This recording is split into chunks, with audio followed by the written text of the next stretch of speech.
vamos iniciar os nossos trabalhos e agora, nesse momento, nós teremos a palestra sobre relação abusiva.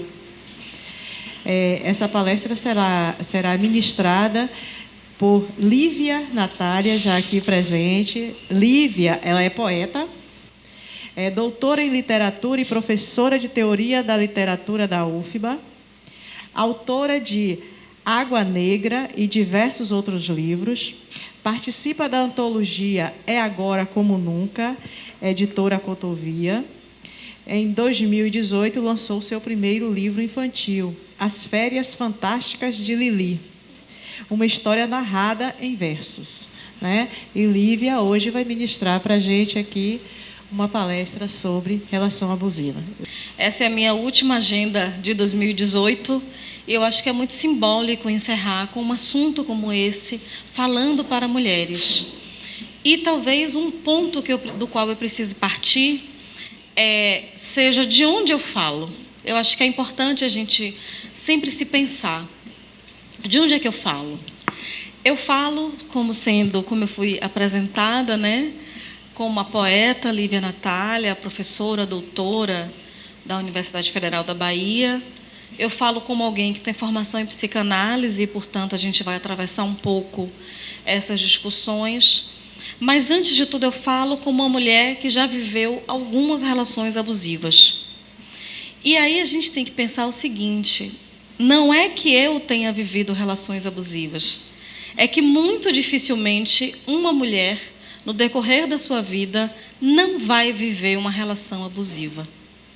E nós vivemos relações abusivas justamente porque nós somos criadas para encontrar o príncipe encantado. A gente, nas histórias que a gente lê quando a gente é pequeno, nos contos de fada, nós somos aquelas que vão descobrir, esperar, na verdade, esse príncipe encantado.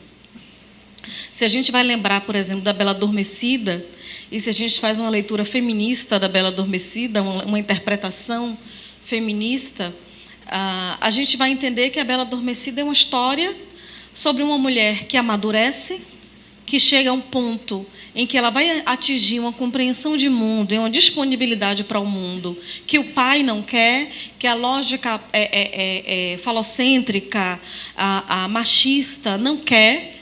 E o que é que vai acontecer com ela? Ela precisa ser adormecida. Observe como a sexualidade, a vida, a disponibilidade que a Bela Adormecida tem para o mundo adormece por 100 anos, até que finalmente chegue o príncipe. E diante do portão do palácio, e não apenas ela adormece, mas o mundo todo adormece, o mundo continua. Mas como ela está adormecida, é como se tudo adormecesse, né? Que na história diz que o cozinheiro adormeceu fritando bife, né? O jardineiro adormeceu podando as plantas. E passam-se 100 anos, vários homens sabem que existe ali uma Bela Adormecida, que precisa de um beijo para acordar. Vários tentam, e a porta do castelo se enche de flores que são venenosas, com espinhos venenosos. E essa porta, que é uma grande metáfora para a vagina, né? Essa porta tem que ficar fechada até que entre o príncipe especial que consiga chegar na porta desse palácio. E ele não precisou pular como os outros pularam. Ele chega na porta e as flores se recolhem, os espinhos se recolhem, as portas se abrem para ele entrar. E é ele que vai lá despertar esta moça com um beijo. É interessante como isso que eu estou dizendo aqui, existe um conceito que é o conceito de dispositivo de gênero. O que é o dispositivo de gênero?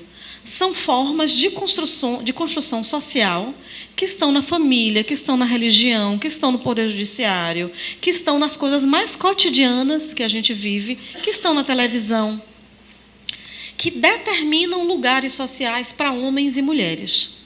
Por exemplo, ontem à noite, no programa de Lázaro Ramos, não sei se alguém estava acordado a essa hora, passou a Blitz. Lembra da banda Blitz, que era gostosa pra caramba, né? Anos 80, ok. E o cantor da Blitz, que é agora esqueci o nome dele, que é um ator, Evandro Mesquita. E aí está lá o Evandro Mesquita, como eu disse ao meu marido, né? Velho, decrépito, cantando, e aí pam, pam, pam, pam, pam, pam, pam, pam, pam, tchu, tchu, tchu, tchu, tchu, tchu, tchu, tchu, né? Uma música assim, realmente, a batata frita, nua. Aí você olha para o lado, e na hora passaram um vídeo da banda Blitz nos anos 80, eu olhei, mas cadê as cantoras que cantavam com ele? As moças foram trocadas por meninas bem jovens, performando com a mesma vozinha das cantoras iniciais da Blitz. Ele, esse homem, tem o direito de envelhecer.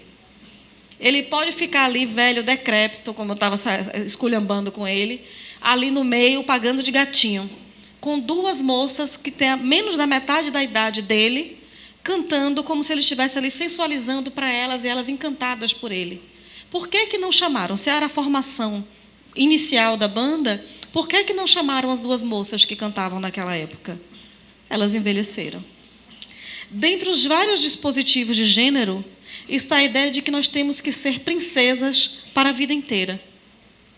Então, a gente acaba passando por condicionamentos sociais que são muito desconfortáveis sistematicamente para a gente, mas que a gente entende como sendo escolhas nossas, né? Mas todo mundo faz assim, é assim mesmo que funciona, a gente naturaliza essas violências contra nós e os homens naturalizam o seu lugar de conforto. Eu queria começar o nosso trabalho hoje com um vídeo, e eu quero que vocês prestem muita atenção nesse vídeo. Só uma surubinha de leve, com essas filhas da puta. Taca a bebida, depois taca a pica e abandona na rua.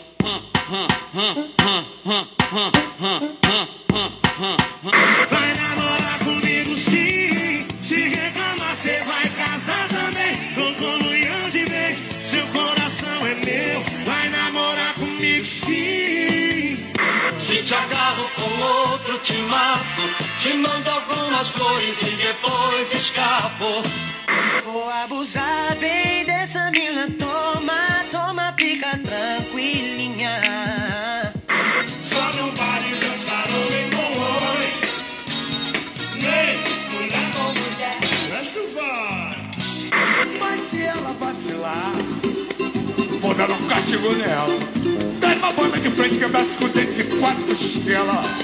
Eu sou cara, só você te separar. E se você pedir pra me parar, não vou parar.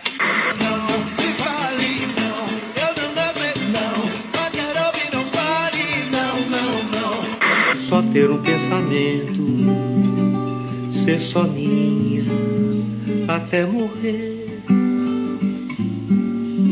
E chorar bem de mansinho, sem ninguém saber por quê.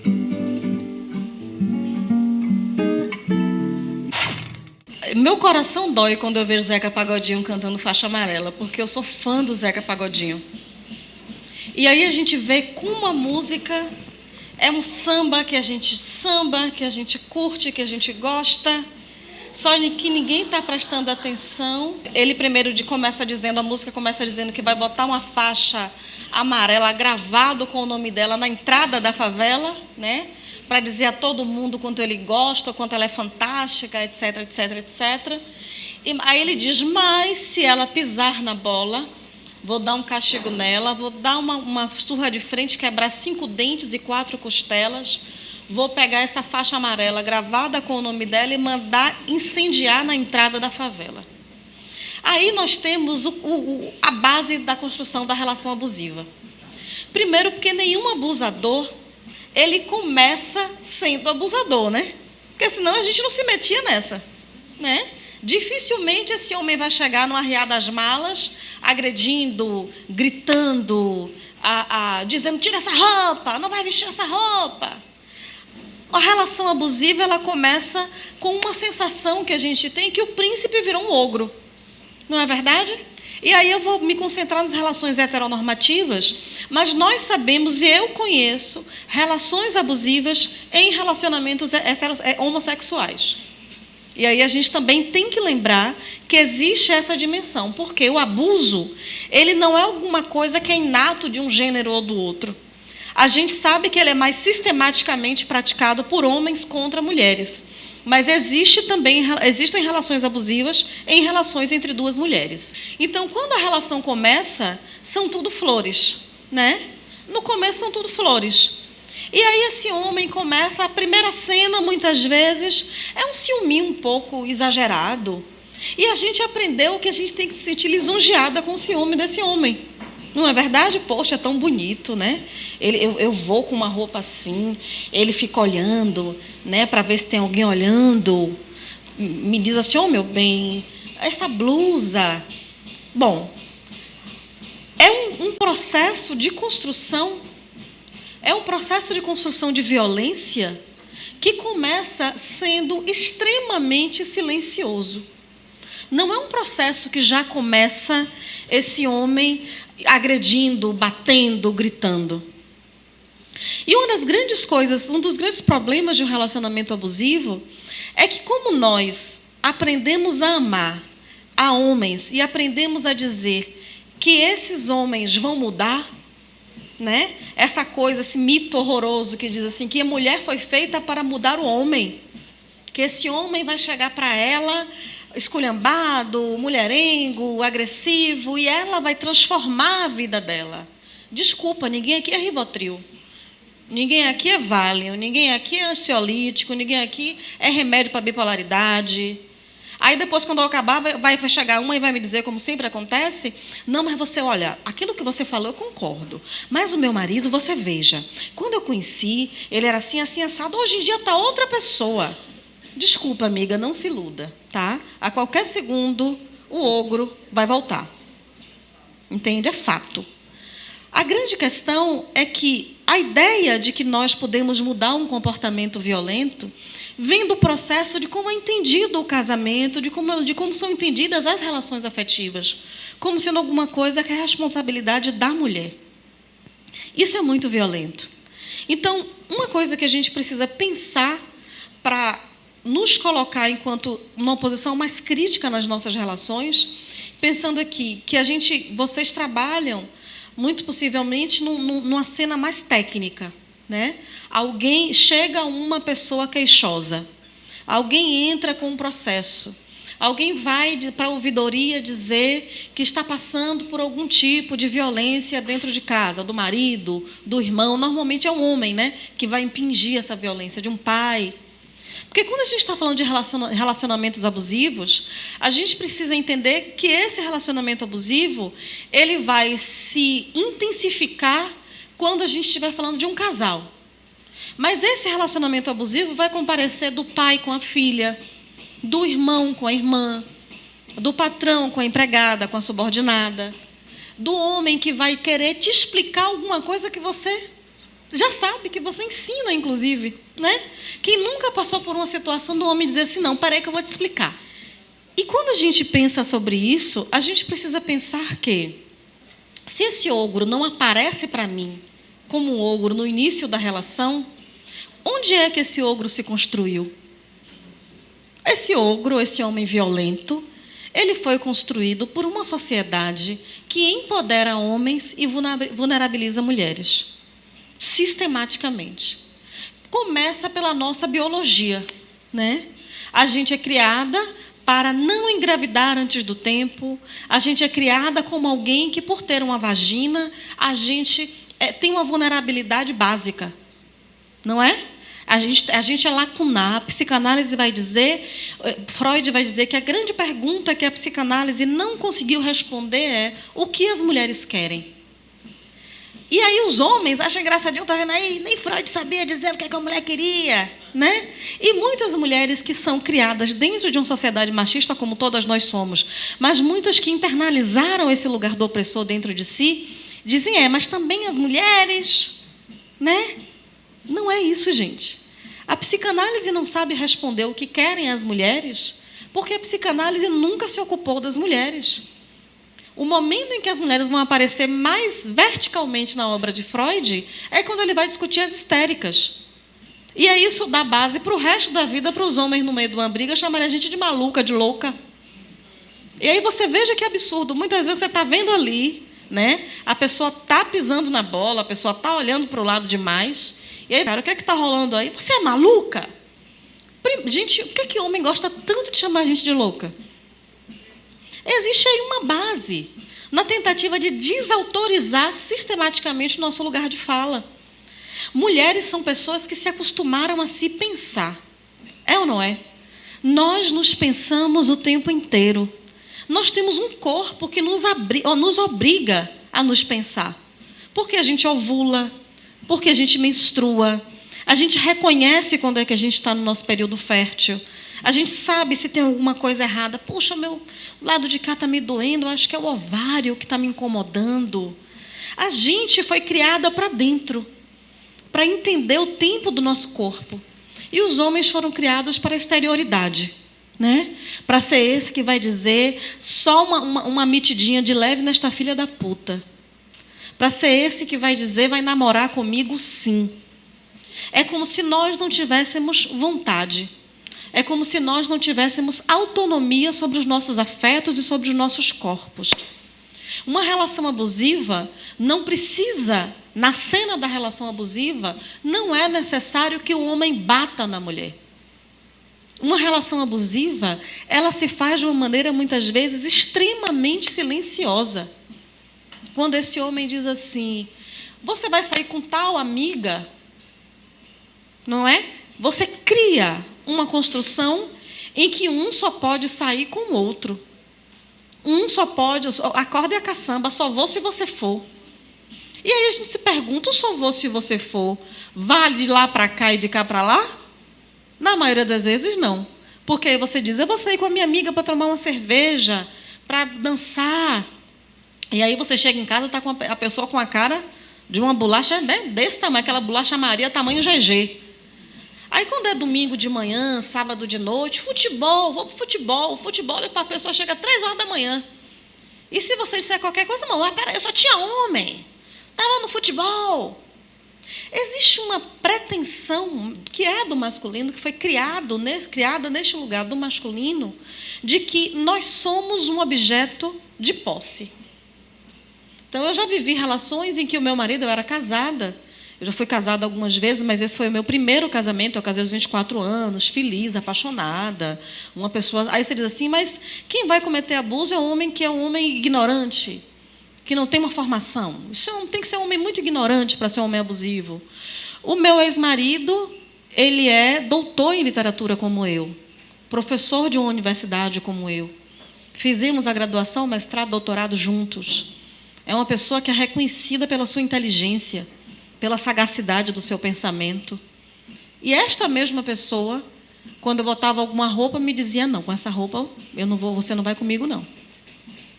Essa mesma pessoa, nós vivemos, eu falava mais cedo com a Adriana, que tem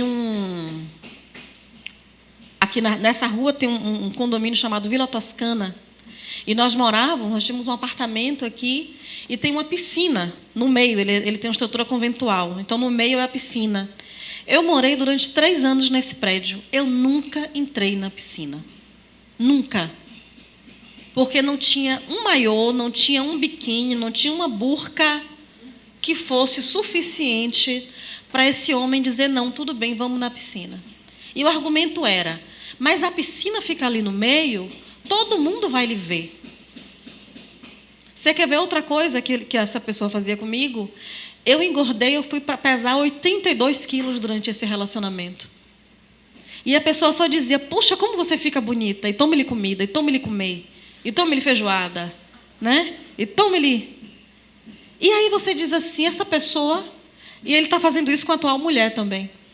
Ele vai engordando as mulheres na tentativa... É sério, parece brincadeira, né? Mas é sério. Ele vai engordando as mulheres na tentativa de fazer com que essas mulheres se tornem menos atraentes para outros homens. E se eu fosse ver o meu figurino da época que eu era casada com essa pessoa, era o figurino de uma senhora de 70 anos, não de uma menina de 24, 25 anos. Entende? As relações abusivas, elas não se constroem num sentido de que esse homem lhe bate apenas. Elas se constroem no momento em que esse homem diz o que você deve fazer com a sua vida. O que é possível e o que é aceitável que você faça com o seu corpo. O que é possível, o que é aceitável que você faça com o seu pensamento, o que é que você pode dizer. Por exemplo, eu falo muito palavrão, aqui eu estou muito comportada pra caralho. Mas eu falo muito palavrão, porque eu sou poeta. E a gente que é poeta não tem medo de nenhuma palavra. Eu gosto muito dos palavrões, que muitas vezes eles cabem bem, né? Ontem eu estava com uma outra poeta, ela usava um palavrão que de hoje que eu não uso, que é o palavrão escroto. Eu acho massa esse palavrão, né? Não é verdade? É um palavrão que tem uma força. E aí você não pode dizer as palavras que lhe dão conforto, porque é feio uma mulher dizer assim. Não é? E aí onde foi que eu fui me propor a pensar essas minhas vivências de relacionamento abusivo? Eu escrevi um texto em 2016 chamado Eu Mereço Ser Amada. Ainda está disponível na internet. Quem quiser ler, é um texto que é bem interessante, ele saiu num portal chamado Guelé 10. E nesse texto, qual é a discussão que eu estou fazendo? A discussão é pensar, e aí eu começo a trazer a brasa para a minha sardinha, e para a sardinha de mais de 80% da população baiana, né? E para a sardinha de mais de 50% da população brasileira, que são as mulheres negras, que são as pessoas negras. Então, se a gente vai analisar, as mulheres, de maneira geral, vivem sistematicamente relações abusivas. Isso de maneira geral. Agora, quando a gente vem para as mulheres negras, o abuso, ele se amplia. E por que ele se amplia? Vamos entender isso, porque é importante a gente compreender que, quando a gente está falando de mulher, a gente tem que pensar nas mulheres para além das mulheres brancas. A gente tem que pensar também nas mulheres não brancas. Porque, inclusive, se a gente vai pensar onde vocês estão, a grande maioria das mulheres que vocês atendem, direta ou indiretamente, essas mulheres, em sua grande maioria, são mulheres negras, né? Se essa mulher, de maneira geral, ela já é abusada sistematicamente, quando a gente vem para mulheres negras, o abuso, ele ainda é maior. E por que o abuso é maior? Primeiro porque nós estamos num país que viveu 400 anos de uma escravização. E durante esse processo de escravização, nós, mulheres negras e pessoas negras de maneira geral, nós éramos entendidas como mercadoria. E ao ser entendida como mercadoria, o nosso corpo valia muito menos do que se tinha pago, do que o que se tinha pago por ele. Então, criou-se uma ideia de que mulheres escravizadas são menos mulheres do que mulheres brancas. E, infelizmente, essa ideia prossegue. A ideia de que mulheres negras, elas valem menos do que as brancas. Basta a gente olhar como os homens negros, quando têm algum tipo de ascensão social ou econômica, eles sistematicamente, em sua violenta maioria, sejam eles militantes do movimento negro ou não, esses homens, em sua imensa maioria, namoram, casam, estabelecem relacionamentos sistemáticos com mulheres brancas. O Joel Rufino, que é um militante negro histórico, ele tentando explicar, num determinado momento, por que esse movimento acontecia, ele diz o seguinte: olha, naquela época os carros bons um carro bom era um Monza. E ele diz, então, você imagine que eu passei a minha vida inteira andando de Fusca. De repente eu ganho dinheiro. Eu vou querer continuar andando de Fusca ou vou comprar um Monza? A mulher branca é um Monza. E aí você ouve isso de um cara que é militante. Então esse homem, ele consegue discutir a questão de raça, mas ele não alcança, porque não quer, a discussão de gênero.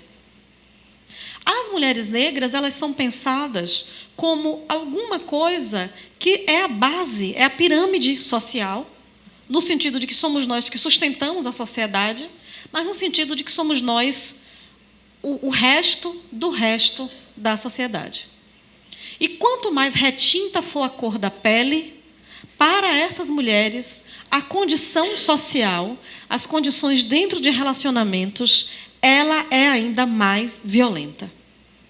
A gente precisa, portanto, pensar, quando a gente está pensando em relações abusivas, A gente precisa pensar numa coisa que se constrói dizendo, primeiro, que mulheres negras são mais fortes do que as brancas. Eu já sei que vocês tiveram um debate aqui sobre feminismo, e na mesa, mais cedo, a gente falava, a colega se espantou com a informação de que em maternidades, mulheres negras recebem menos anestesias do que as brancas, na hora de parir. Esse espanto é justificável, justamente porque isso não é divulgado, porque nós somos invisibilizadas sistematicamente. Você imagina o que é para uma mulher negra como eu, que estou no na Universidade, o Instituto de Letras existe há 50 anos, o setor onde eu trabalho existe há 42 anos, e no meu setor eu sou a primeira mulher negra que sou professora concursada. E isso não é uma vaidade, isso não é um prêmio, isso não é uma exibição, isso é uma denúncia. Sistematicamente, nós somos pensadas como menos capazes. Não é possível que o tempo inteiro, se eu entro no Uber saindo ou entrando na universidade, todos os dias eu tenho que responder ao Uber que disciplina eu estou fazendo, em que semestre eu estou, né, se eu já vou formar, que curso que eu faço. E outro dia eu estava sem nenhuma paciência. Eu disse a ele, não, querido, eu sou professora aí. É mesmo, mas aí só aceitam doutores. Eu digo, que bom, porque eu sou pós-doutora. Os abusos se manifestam assim. Os abusos dos homens contra as mulheres se manifestam, por exemplo, com as mulheres de maneira geral, com o processo de infantilização. Nós nunca entendemos nada. Eu sou uma mulher que morei durante muitos anos sozinha, e eu sempre tive todas as minhas ferramentas em casa. Furadeira, aquelas coisas todas que eu não sei o nome, mas sei usar muito bem. Não preciso saber o nome, só preciso saber usar. Esses dias eu precisava apertar um parafuso em algum lugar do meu escritório, fui procurar, não achei. Por quê? Porque você vai no mercado e eu tinha um conjunto de ferramentas que era todo azulzinho, azul e preto. E, de repente, um faz um serviço aqui, um aperta o armário aqui, uma mudança ali. As minhas ferramentas foram desaparecendo. Por quê? Porque um homem não pode nem admitir que uma mulher tem uma chave de fenda, que uma mulher tem uma parafusadeira, que uma mulher tenha... Porque isso não faz parte desse conjunto do feminino. Mas, ao mesmo tempo, quando a gente trata de mulheres negras, nós somos as fortes. E aí tem uma abolicionista norte-americana que, em 1879, fez um discurso perguntando, numa cena em que estavam juristas, ela dizia, me dizem que uma mulher é alguém frágil. Dizem, e eu vejo, quando uma mulher vai descer da carroça, sempre tem um homem que estende a mão para segurar para ela poder descer. Quando tem uma lama, um lugar onde ela possa se sujar, sempre tem um homem que joga a linhagem em cima para que ela possa passar. Ninguém nunca estendeu a mão para eu descer da carroça. Ninguém nunca jogou a linhagem para eu não pisar na lama. E aí a pergunta de Sojourner Truth é, e eu não sou uma mulher? As mulheres negras são pensadas como mulheres de segunda categoria. Nós somos pensadas como estas, por exemplo, que na cena do sexo é a que vai levar o tapa, é a que vai ser penetrada com violência. Eu tenho uma grande amiga, que é uma mulher enorme, lindíssima, peituda, bunduda, uma mulher, ela é um acontecimento. E ela diz, Lívia, eu estou 1 ano sem ter relação sexual. Eu digo, como mulher? Porque até eu quero te comer, que negócio porra é essa que você está sem ninguém chegando aí, né? E ela disse assim, não, porque os homens, quando chegam, eles não me levam para jantar. Eles me levam para um sujinho qualquer. E quando esse homem me leva para um sujinho, num dia de quarta-feira, eu já sei que ele é casado. Esse homem, depois que me leva para tomar cerveja num sujinho, ali no Tororó, em qualquer lugar escondidinho, ele já quer me levar para o motel. E quando chega nesse motel, esse homem que mal me beijou a boca, quer me dar tapa na minha cara. Isso é como as mulheres negras são sistematicamente tratadas. Isso faz parte dos abusos pelos quais nós passamos. Porque a fantasia de estuprar uma mulher persegue e ocupa a cabeça de inúmeros homens. Eu não vou dizer de todos para não ser cruel, mas inúmeros homens fantasiam a possibilidade de você ter uma relação em que essa mulher esteja sendo violada. Mas sistematicamente, para que você possa colocar em exercício essa fantasia, sistematicamente, essas mulheres com quem eles se sentem mais à vontade para fazer são mulheres negras. Porque o nosso corpo, historicamente, é pensado como um corpo estuprável. Então, quando eu estou discutindo abuso de gênero, eu não posso simplesmente falar da mulher de maneira geral. Eu preciso me concentrar também sobre essas mulheres que não são contempladas por esse feminismo de base aí, que todo mundo acha que o feminismo é um só. Até porque as pautas do feminismo negro são diferentes das pautas do feminismo não negro. Então, se a gente vai entender relação abusiva, a gente tem que entender como é que esse homem me olha. O que esse homem julga que eu sou? Como esse homem se comporta em relação a mim? Como ele vê o meu pai me tratar? Como ele vê o meu irmão me tratar? Que tipo de permissões esses outros dois homens dão para que este homem se sinta adonado de mim? A relação abusiva, ela se constrói, muitas vezes, em cenas em que você se sente culpada. Já se sentiram culpadas em relacionamentos? Diz assim, poxa, mas fui eu também. Né? A gente fala assim, poxa, mas eu também não facilito, né, velho? Que coisa complicada, né? Aí, outro dia eu disse ao meu companheiro que é ciumento. Eu disse a ele, olha, querido, se você não gerencia estar com uma mulher bonita, procure uma feia. Se você não gerencia estar com Lívia e Natália, procure Maria, procure Joana, procure Tereza. Vão lhe dar trabalho do mesmo jeito, porque o problema não somos nós. O problema são vocês. A grande questão é que nós, mulheres, estamos habituadas a nos pensar com uma sistematicidade surreal. E os homens não. Os homens, é engraçado como os homens gostam dessa fantasia de que o pênis é um objeto automático, né? Coçou um pouquinho, fica duro, acordou, fica duro. Lá na hora da brincadeirinha é divertido. Mas se você vai analisar isso, esses homens estão morrendo de câncer de próstata por quê? Esses homens têm câncer de pênis por quê? Porque eles acham que o pênis serve para duas coisas, para mijar e para ejacular, para colocar em algum lugar.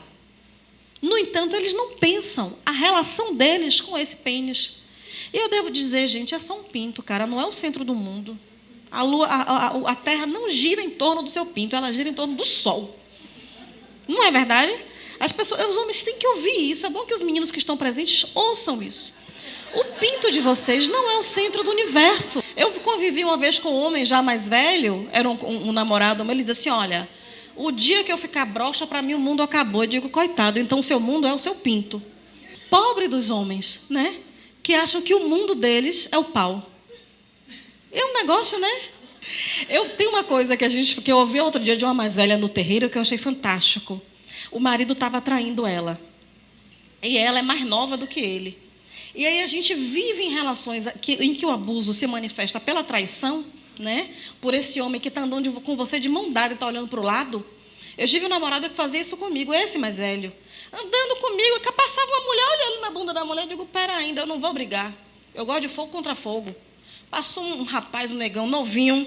Eu olho para cá, Aí você está falando o que comigo? Porque você tem... É fogo contra fogo, né? Se ele pode olhar, a partir desse segundo, ele ficou olhando para minha cara e eu digo, não, querido, porque você acabou de olhar para a bunda da mulher. Então, você acabou, nesse segundo, de estabelecer um pacto, que nessa relação a gente pode olhar para a bunda das pessoas na rua. Olha que massa, que relação ótima, estou adorando. Claro que ele não aguentou, né? No instante, o olhinho ficava só para frente, para mim, para o chão, eu digo, né? Então, assim, o abuso, a traição é um abuso. Porque se não está dentro do acordo do relacionamento, que é aberto, né? Se não é aberto, se é fechado, tem um cadeadinho ali na porta, né? Existe um pacto ali. Mas os homens, por terem um pinto, se acham à vontade para exercitar essa pintância pelo mundo, né? Porque eles sabem que em algum momento vai parar, né? E foi isso que eu ouvi no terreiro. Ela dizendo, fulano ontem saiu para trabalhar, disse que ia tomar uma cerveja, chegou em casa já quase 10 horas da noite. Fulano, eu estou desconfiada que fulano está fazendo, está acontecendo com Beltrana. E aí a gente, super feminista, né? Não, vamos, poxa, sai dele, larga, não sei o que lá. Ela disse, não, não vou largar não, eu sou mais nova do que ele. Eu vou continuar com ele, porque na hora certa eu vou me vingar.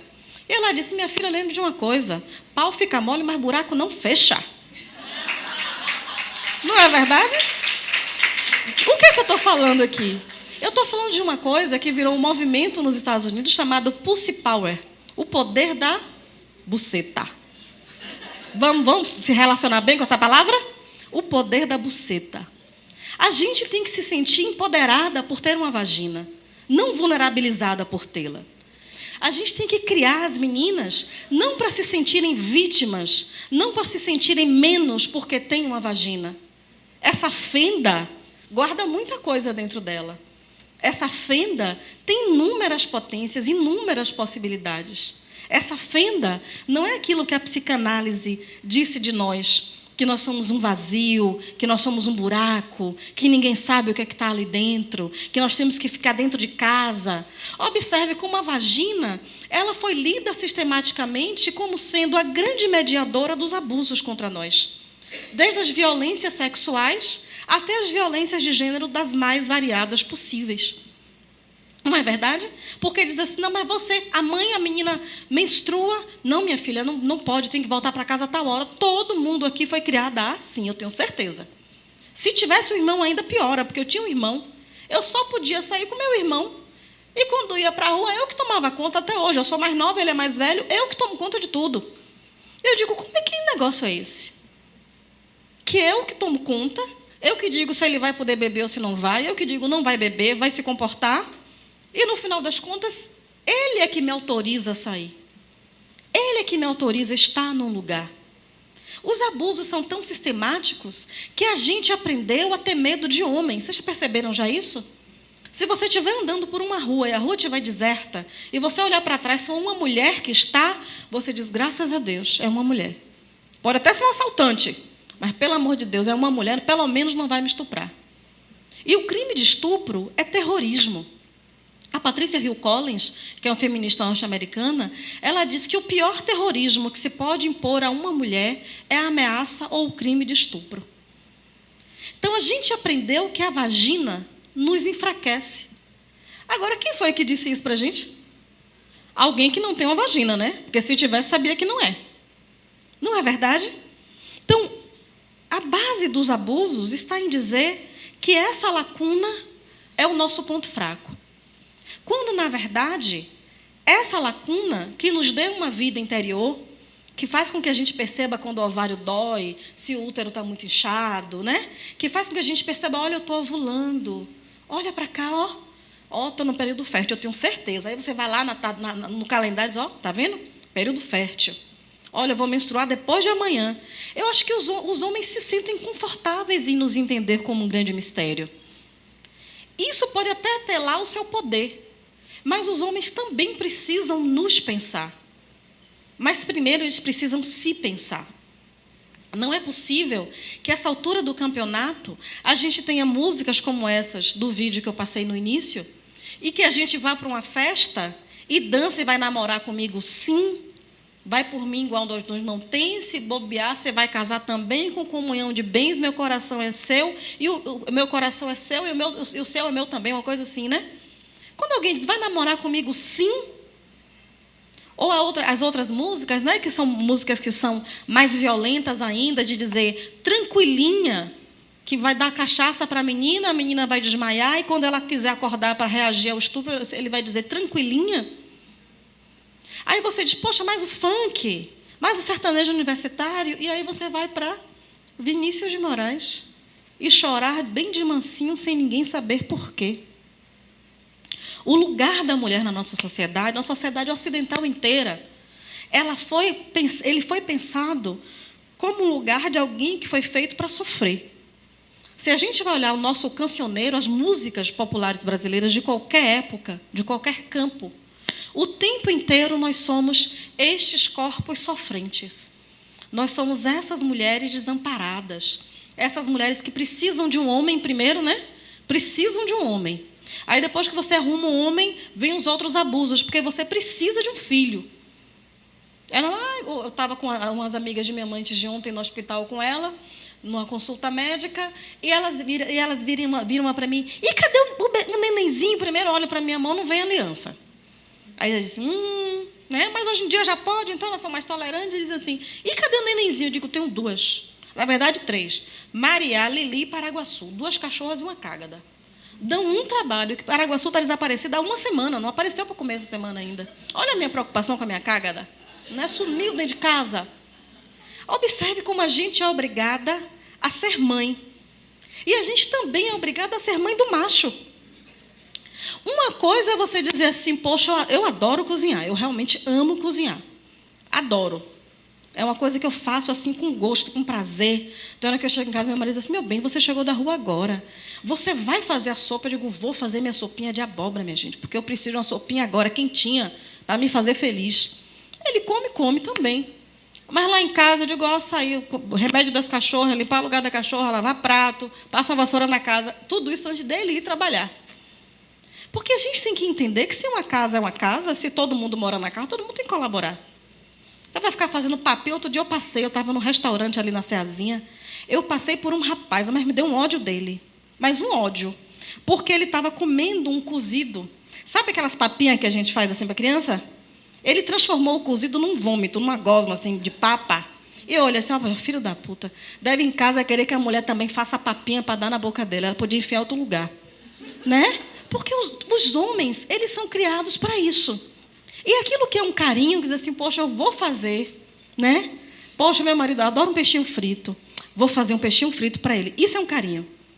Outra coisa é você ter que cozinhar todos os dias. Meu marido nunca sabe onde está nada. Todos os homens, eles nascem sem esse chip da procura. É um negócio inacreditável, né? Desculpe. Mas vocês nasceram sem esse chip. Não é um negócio que é sério. Os que nascem, você diz assim, é uma exceção. Né? Que confirma a regra, infelizmente. Aí ele chega e diz assim, meu bem, onde é que está aquela orquídea roxa? Ele está aqui, a orquídea está aqui. Onde é que está aquela orquídea roxa que eu comprei tal dia? Eu digo, então, quem comprou a orquídea roxa? Sim, meu bem, eu sei que foi eu que comprei, eu sei que deveria saber. Eu digo, por que você não sabe onde é que você botou, cara? Ele, não, é porque é difícil de achar uma orquídea roxa em cima de uma mesa transparente, é muito complicado. Os homens não fazem isso com a gente? Aí eu digo assim, olha, querido, eu infelizmente não tenho como achar sua orquídea roxa. Procure mais um pouquinho. Aí ela me ajude a procurar. Eu sou sacana, eu sou miserável. Eu faço o que ele faz comigo. Quando eu perdi alguma coisa, ou quando ele me pede que eu vou procurar. Eu digo, procure também. Aí ele vem atrás de mim. Eu estou aqui procurando a orquídea roxa, ele está atrás de mim procurando no mesmo lugar. Aí eu digo, aí eu estou fazendo o quê? Estou procurando. Aí vai para o quarto. Aí eu vou na bolsa, ele vai na mesa. Eu digo, sim, meu bem, não entendi. Esse cômodo já é meu, já estou procurando no cômodo. Né? Então, assim, é importante que a gente... E aí eu queria encerrar falando isso, né? É importante que a gente dê leveza às relações. Porque também, se a gente levar tudo a ferro e fogo, a gente não vai sobreviver nesse mundo, né? A gente não vai conseguir conviver com ninguém. É importante que a gente também seja generosa, porque como os homens não se pensam, então a gente tem que ajudá-los a entender que algumas coisas que são feitas são extremamente machistas. Por exemplo, não é porque a sua relação é abusiva que você vai abrir a porta e sair correndo e dizer assim, eu nunca mais volto apenas. Porque muitas vezes as pessoas não percebem que estão sendo abusivas, porque aprenderam a amar daquela forma. Então, numa briga, ele falou comigo mais alto, eu digo, vem cá, sente aí. Você tem uma filha, não tem? Você ia querer que um cara gritasse assim com sua filha? O que você ia fazer se um cara gritasse com sua filha? Localiza a pessoa, né? Assim, olha aí. É assim, porque eu sou filha de alguém, meu pai não ia querer que você gritasse comigo. Então, muitas vezes é necessário que a gente também tenha esse... Não é passar pano para macho, porque eu não tenho nenhuma paciência. É dar cursinho de curso 2º grau, não é de machismo, não.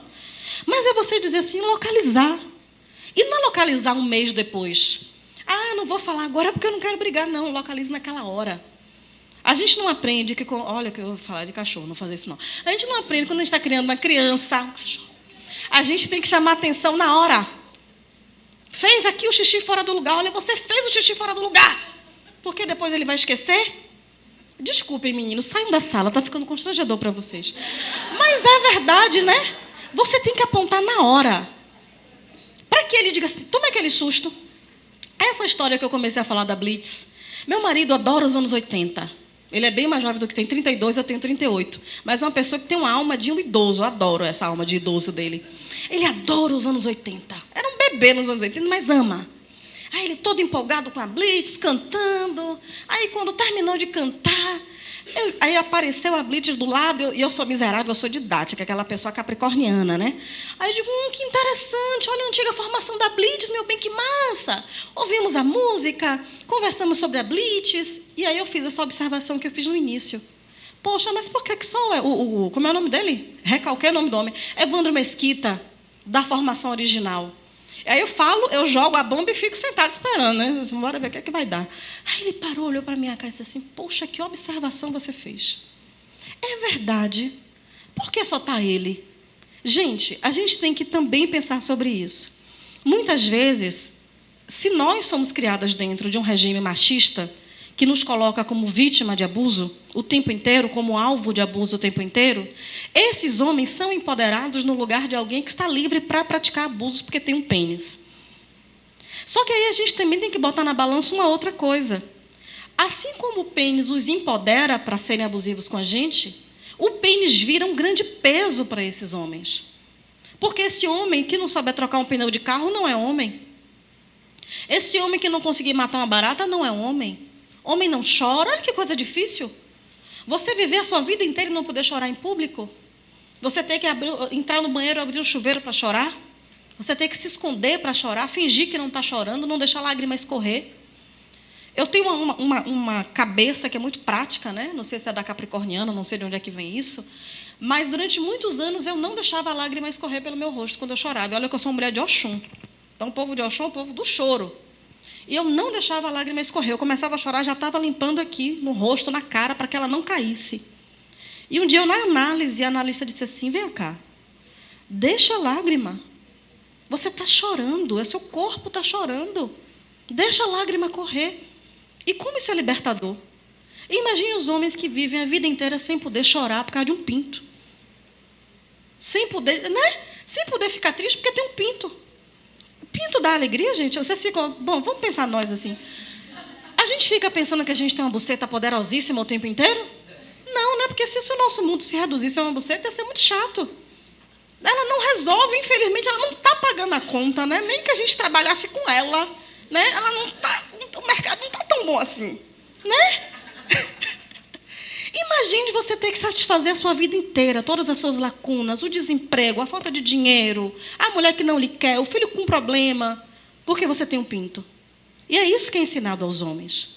Então, de alguma maneira, quando a gente diz que o pinto não pode ser o centro do mundo, que esse homem tem que se pensar, a gente está libertando esse homem para ser humano, para sair do lugar do homem, do macho, e dizer assim, olha, eu também entendo.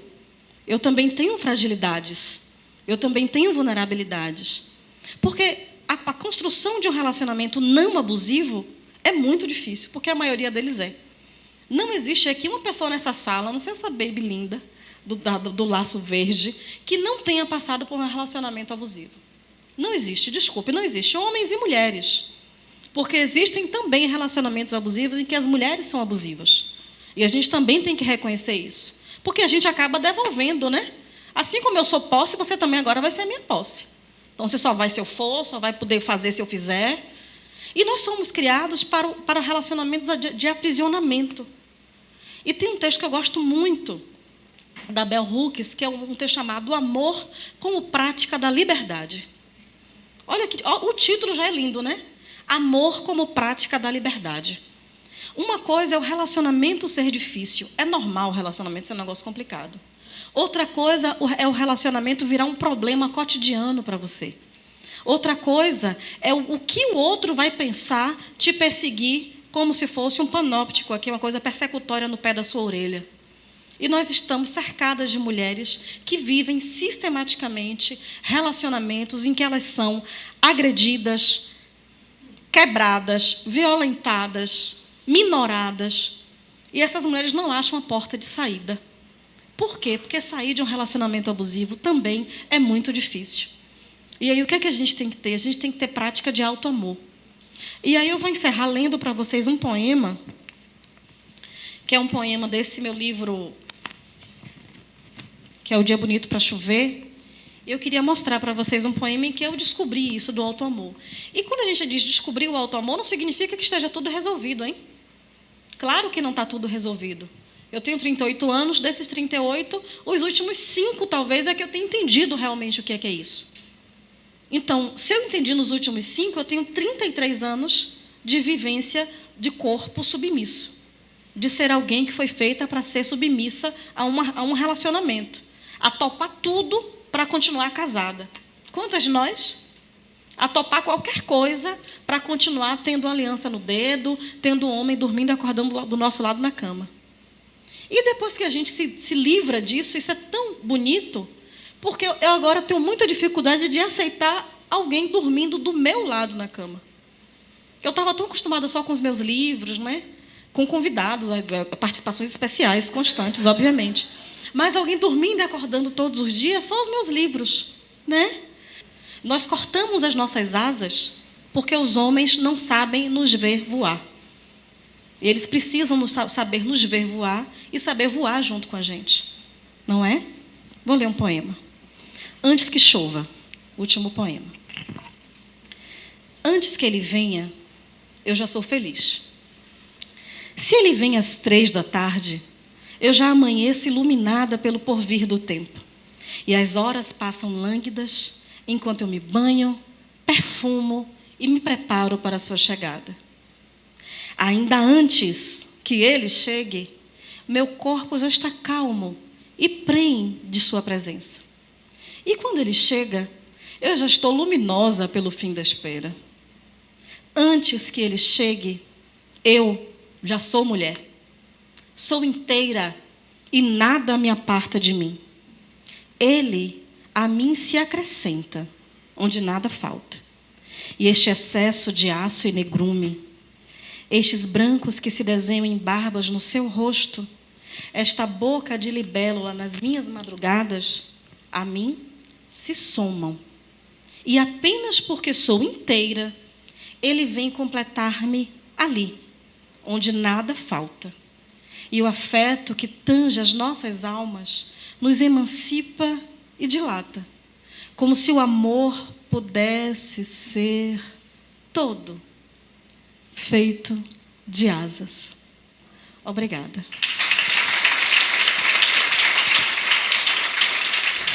Ouvir tudo dessa maneira tão clara, não é? Aquilo que a gente às vezes já tem até uma certa ideia, uma certa noção, mas clarear dessa maneira é muito bom. Carlana, Romilda, Daniele. Sou professora de literatura e eu tive que conter as lágrimas. Que poema lindo! Eu achei linda a sua intertextualidade com o Pequeno Príncipe, a desconstrução do romantismo de que o outro é o paraíso. E assim, eu só quero te dizer que você escreve lindamente. E que me emocionou e que me provocou uma catarse, é sério. Tá? Bom, muito obrigada.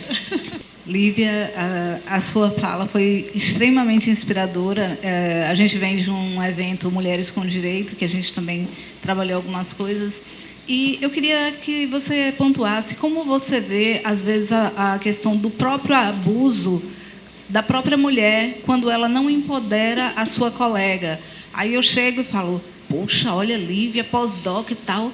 Mas assim, não gostei muito do cabelo dela, não, entendeu? Ou seja, as mulheres, elas ainda caminham muito longe da sororidade. Elas não apoiam os voos das outras e nem as dores das outras. Como você vê essa questão?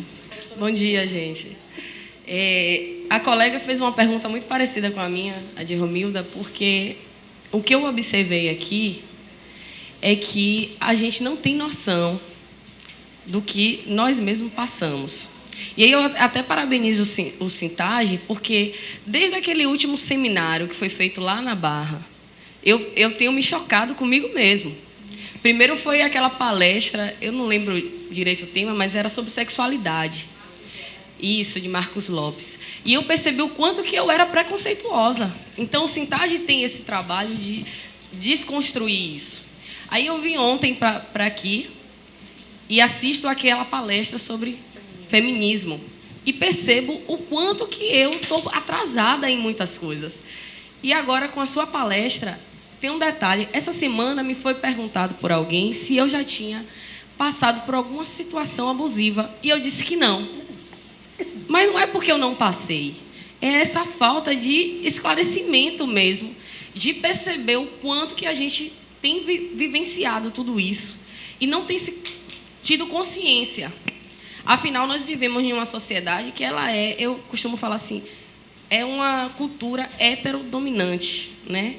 E aí a gente foi criada, passou por um processo muito grande. Você falou que tem 5 anos, eu tenho 34.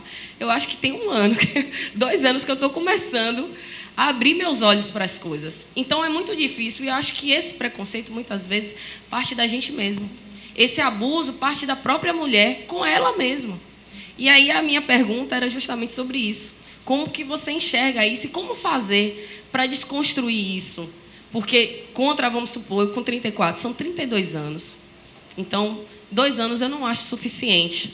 E aí eu quero dividir com vocês uma coisa que eu guardei de uma colega. Não preciso ler, não. É só para dividir mesmo, para vocês entenderem. Uma colega minha foi para o hospital de um ortopedista.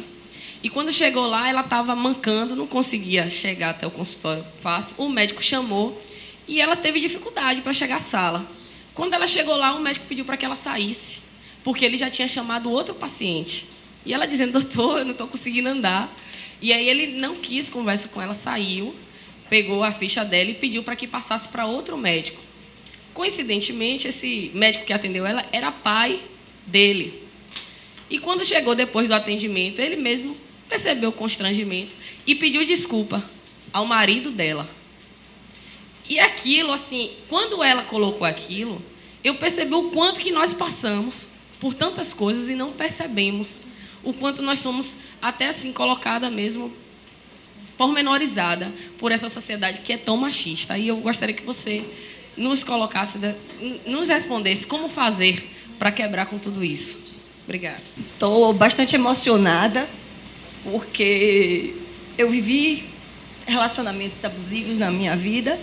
Eu me senti a bela adormecida, que em um determinado momento da minha vida, onde eu fiz terapia de casal, o terapeuta virou para...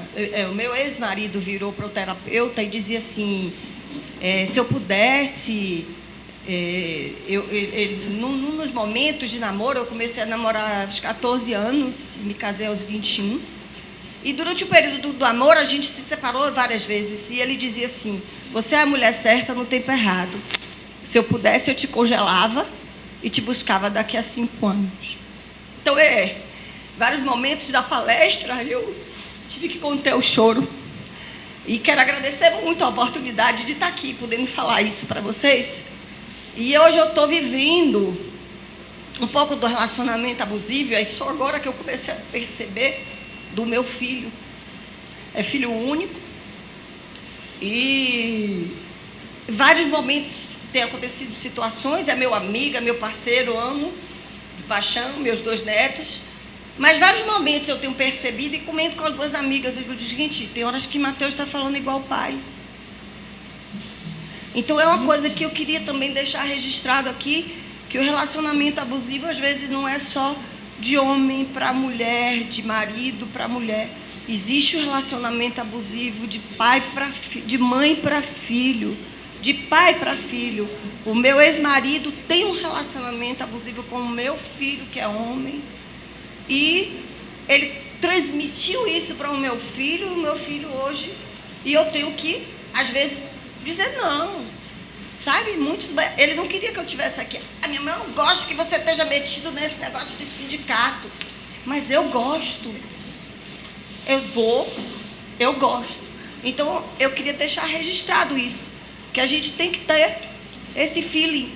E esse feeling aqui agora, nesse momento, eu já vim percebendo isso, mas aqui agora, nesse evento, ele fez assim, ó, bum. Então, eu queria deixar isso registrado para todas nós mulheres, mães e colegas, que também existe relacionamento de filho para mãe. Bom dia, meu nome é Adriana, eu sou do Mato Grosso do Sul, viemos como convidadas Muito obrigada ao pessoal do evento que convidou a gente. E aí eu gostaria de falar com vocês sobre a questão da inversão do papel de provedor. Meu marido está desempregado já faz uns 3 anos. Eu sou oficial de justiça. Faz 10 anos que eu sou oficial de justiça e ele sempre me ajudou.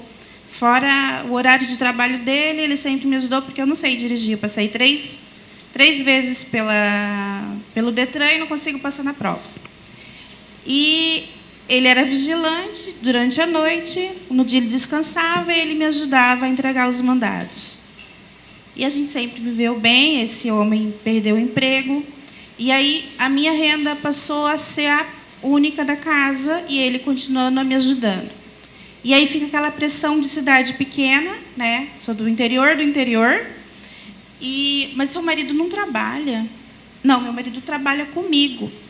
Ele entrega mandado comigo, ele é meu segurança, ele é meu anjo da guarda. É a história do amor que liberta.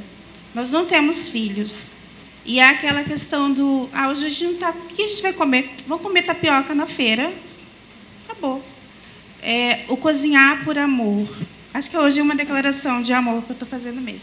Eu fiz 1 ano e meio de terapia, porque eu fiquei pressionada pelo fato de ele estar desempregado. Ele também fez terapia um tempo, mas ele largou. E aí eu me libertei dessa... Eu falo assim, ficar sem dinheiro é pior do que ele não está trabalhando. Mas ele está trabalhando comigo. E eu acho assim que essa pressão social do fato dele não trabalhar estava me deixando assim... Eu chegava no serviço e tinha aquela coisa assim, o marido da Adriana não trabalha, sabe? E aí todas essas reproduções da mulher abusiva, tem hora que eu falo assim, eu sou abusiva da casa. Porque como ele não trabalha formalmente, a casa quem limpa é ele. O almoço, às vezes, eu dou uma adiantada e ele termina de fazer. E aí, quando às vezes eu chego muito cansada, plantão, tem alguma coisa fora de lugar, eu falo assim que eu estou pegando o papel masculino da casa, de deixar a toalha fora do lugar, cadê a orquídea rosa? Cadê a orquídea roxa que estava aqui, que eu comprei? E ela falou, cadê o chip? Eu falei, cara, o chip masculino acho que foi para mim, porque eu que acabo deixando de fazer essas coisas. Então, a gente está num país que tem a questão do desemprego, de que muitas mulheres, acho que 50% das mulheres são chefes de famílias, e, ao mesmo tempo, a gente se sente obrigada. E quando a gente troca de papel com o homem, a gente se sente culpada, sabe? Eu me sentia culpada. E aí eu fiz, a minha psicóloga falou assim, Adriana, você não precisa se sentir culpada. Porque não é a relação que você vive com seu esposo, não é a sociedade que tem que mandar como é que você vive o seu casamento. E eu falei assim, taquei o foda-se, né? Mas mesmo assim, eu taquei o foda-se na época, né? E aí eu falei, deixa eu falar, né? Porque, na verdade, eu acho que é importante que a gente também se policie nesse outro lado também. Porque a questão do feminismo, ele tem que ser igual em tudo. Então, assim, eu acho que é a questão da igualdade do relacionamento mesmo. Então, se o homem ele pode nos ajudar de outras formas, então, não cobrar também dessa figura que ele tem que ser... Aí teve gente até que me falou a questão de Bíblia, que é bíblico, que o homem tem que ser... Eu mandei retar coquinho. Só isso. Obrigada. Eu vou precisar de um pouquinho mais de afeto agora. Por que eu preciso de mais afeto ainda? Por mim e por vocês mesmas. Porque a grande maioria das perguntas, elas acabaram fazendo aquilo que as tecnologias de gênero nos ensinaram a fazer. Nós passamos aqui 1h30 discutindo como nós somos sistematicamente oprimidas pelo machismo.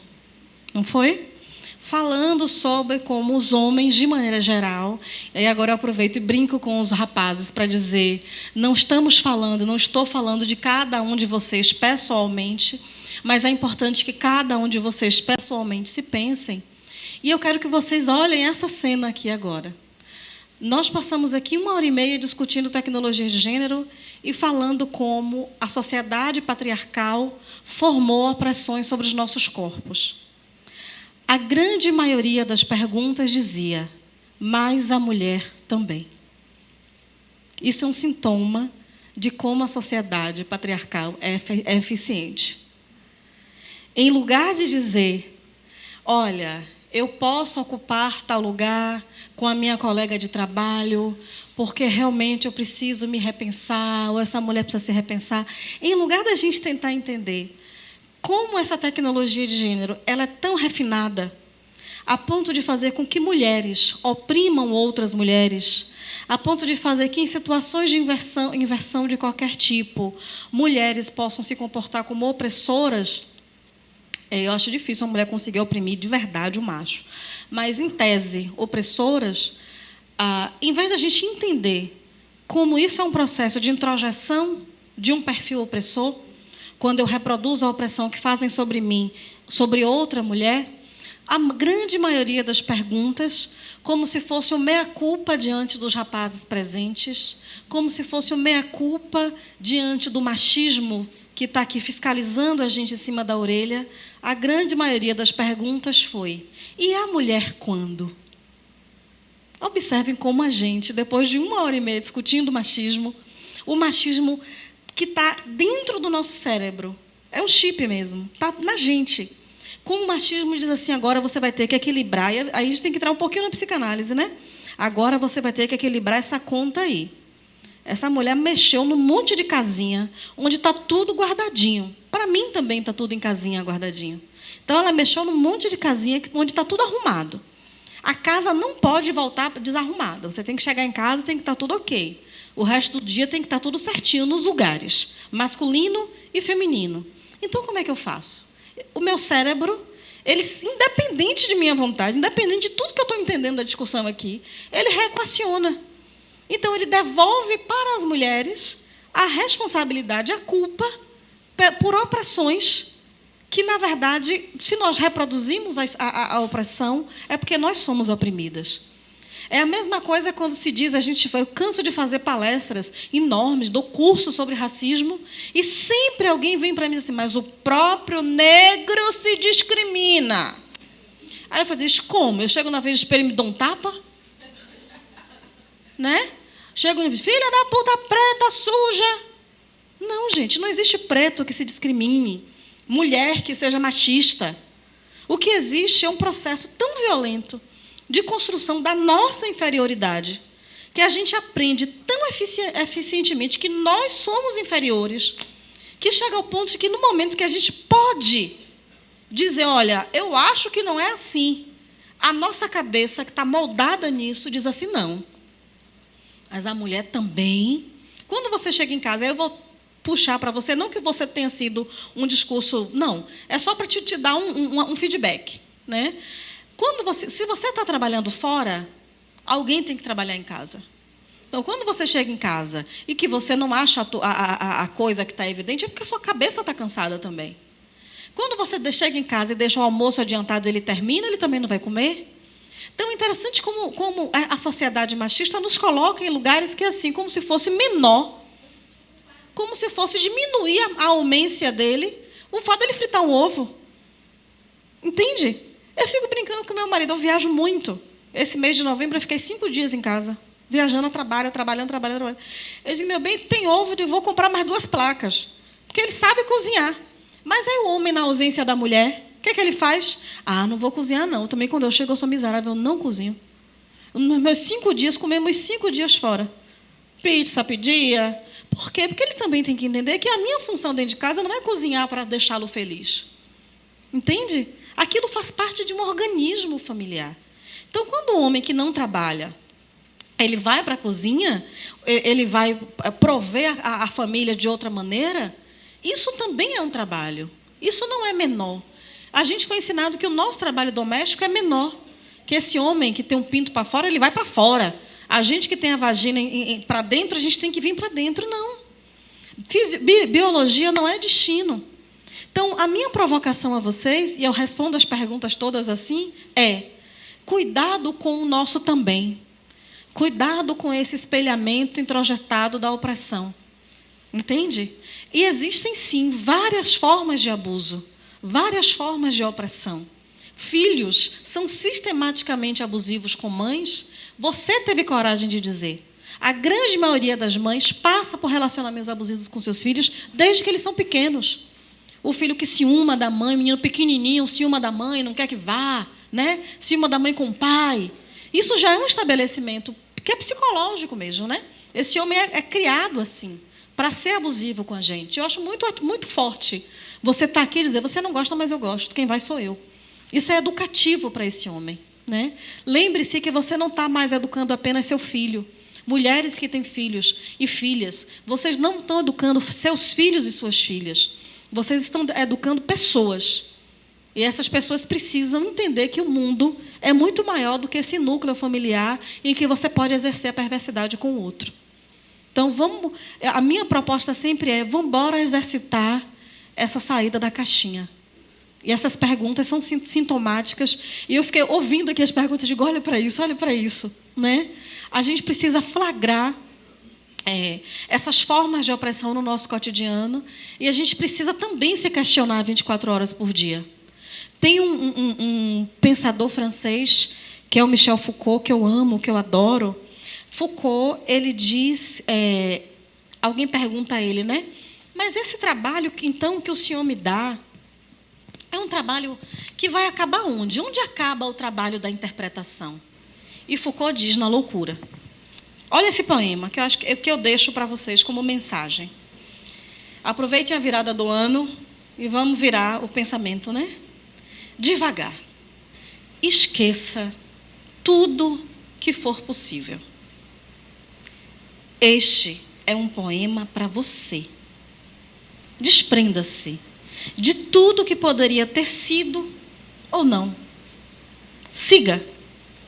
O caminho só pode ser sentido no peito do pé, que segue o coração. Existem regras, mas tudo é uma farsa.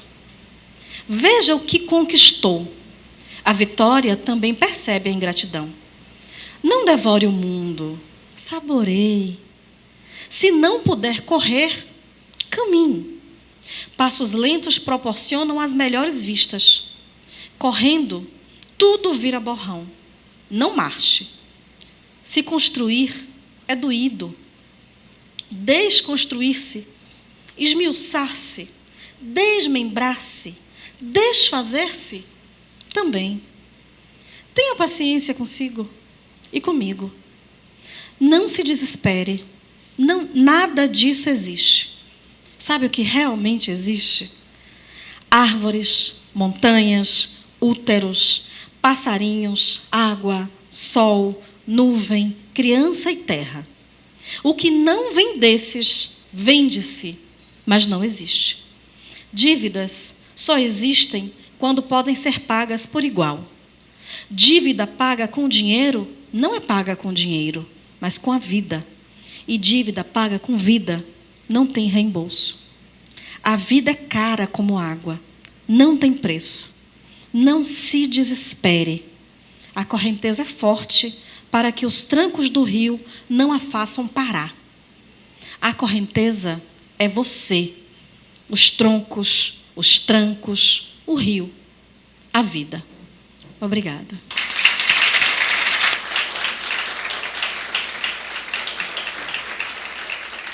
Lívia, muitíssimo obrigado. Sintage agradece a você pela belíssima explanação, por tentar desconstruir tanta coisa construída ao longo de uma existência, não é? E que não é fácil, não é?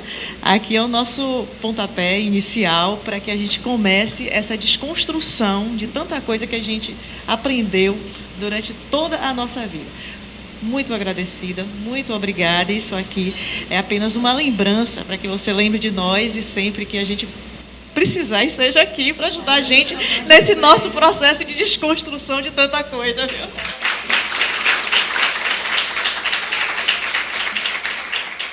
E aí eu já vou aqui convidando para sentar aqui com a gente, para fazer aqui a palestra sobre descriminalização do aborto, Daniela Portugal, doutora em Direito Penal pela UFBA, professora de Direito Penal da UFBA, da Escola de Magistrados da Bahia e da Faculdade Baiana de Direito, conselheira da OAB Bahia, vice-presidenta da Comissão da Mulher, advogada da OAB Bahia. Adriana, muito obrigada pelo convite. Para mim é uma grande honra estar aqui nesse evento. Eu sei da importância desse evento e é algo que, no campo temático, é muito importante para mim também falar sobre esse tema. Nós, mulheres, precisamos conversar sobre aborto. Então, eu quero, ainda que de maneira um pouco mais breve, dar também a minha contribuição e tentar produzir algumas reflexões também, né? Primeiro, com relação ao meu bom dia a todas, né? Um dos primeiros pontos, uma das primeiras formas de se dominar algo é denominando, é pelo nome, é pela palavra. E nós fomos educadas nas aulas de português a sempre que estiver ao menos um homem presente no ambiente, trazer toda a comunicação para o masculino. Porque, supostamente, na linguagem, o neutro ele é sempre dito no masculino. Então, tendo um homem no espaço, com tantas mulheres aqui empoderadas, a professora de português ensina a dizer bom dia a todos. Eu digo bom dia a todas, né? Isso é simbólico, os homens não se sintam desprestigiados. O bom dia, ele é lógico que se estende a vocês também. Mas o neutro, na linguística, não precisa ser necessariamente masculino. Então, é importante que a gente tenha sempre muito cuidado com as nossas palavras, né?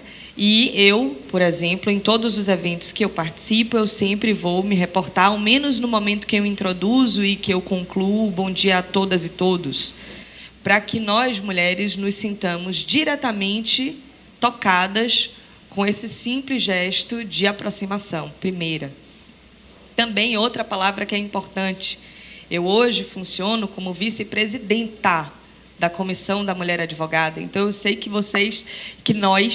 a gente é também educado e ouve na televisão que não existe a palavra presidenta, que o correto é dizer presidente. Primeiro existe, mas não é uma palavra tradicionalmente empregada e utilizada pelo simples fato de que nós, mulheres, tradicionalmente, sempre fomos escanteados dos postos de poder. Então, a palavra presidenta se perdeu na história, pois hoje nós estamos resgatando. E ainda que não existisse, o que não é nem o caso, ainda que não existisse, nós inventaríamos. Porque sempre que é da nossa conveniência, a gente inventa palavras, né? Hoje em dia todo mundo fala open bar, vou para o lounge, uso sutiã. E todas essas palavras não são palavras da língua portuguesa. Então, quando a gente quer inventar palavras, a gente inventa. Pois, se não existisse presidenta, nós criaríamos essa palavra, porque hoje as mulheres elas estão ocupando espaços, e ocupando espaços, naturalmente, a gente vai verticalizando a nossa posição nesses espaços. Ou seja, quando a gente pensa a segregação da mulher na sociedade, essa segregação, historicamente, ela se projetava mais num âmbito horizontal, ou seja, nós não podíamos acessar a universidade, nós não podíamos exercer determinadas profissões. Hoje, horizontalmente, as mulheres elas estão, em grande parte, inseridas. Então, as mulheres elas podem acessar a universidade, elas podem, em tese, desempenhar qualquer tipo de atividade laborativa, mas verticalmente essa segregação ela ainda existe.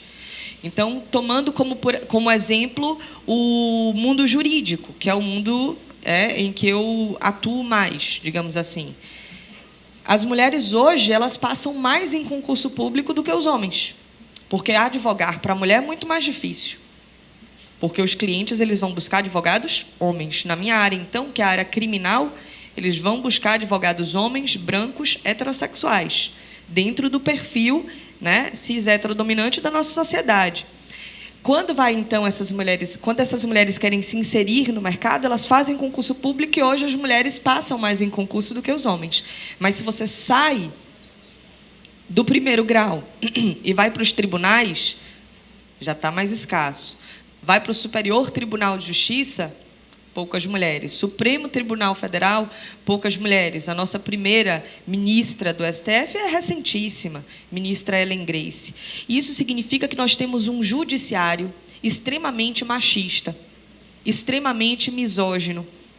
Um judiciário que não, e isso é muito importante, que não escuta o ponto de vista da mulher para os mais variados temas que a gente debate. Se a gente vai para o nosso legislativo, mesma coisa, só para vocês terem ideia, no legislativo brasileiro, nós temos menos mulheres do que no Afeganistão.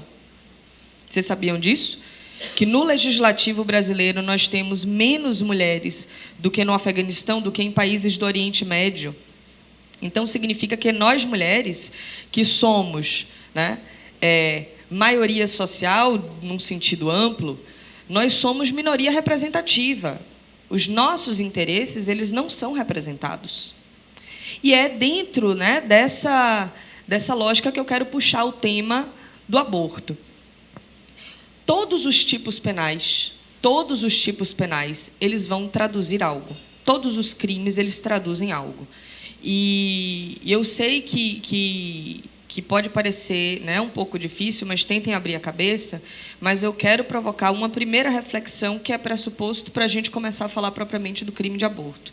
Se eu perguntasse para vocês por que uma pessoa é presa e é levada para cumprir pena lá na Lemos Brito, o que vocês me responderiam? O que você me responderia? Por que uma pessoa responde processo criminal e é preso e cumpre pena? Se alguém te perguntasse por que ela está cumprindo pena? Porque cometeu um crime.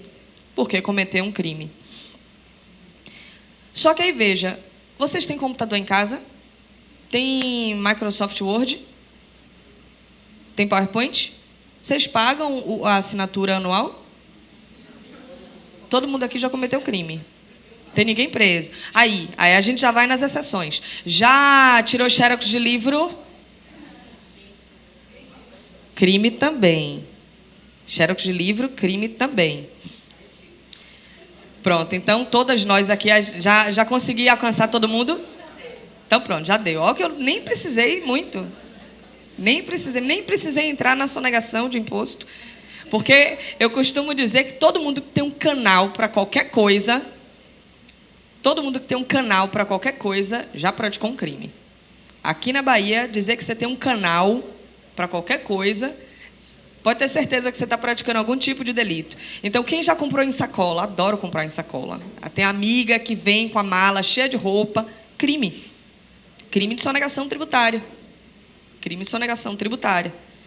Então, em salão de beleza é interessante. Em salão de beleza é um hábito você misturar produtos, né, cosméticos. Você mistura a hidratação tal com mais o creme tal para poder fazer uma aplicação no cabelo, né? Você vai misturar um óleo de não sei o quê com creme de hidratação.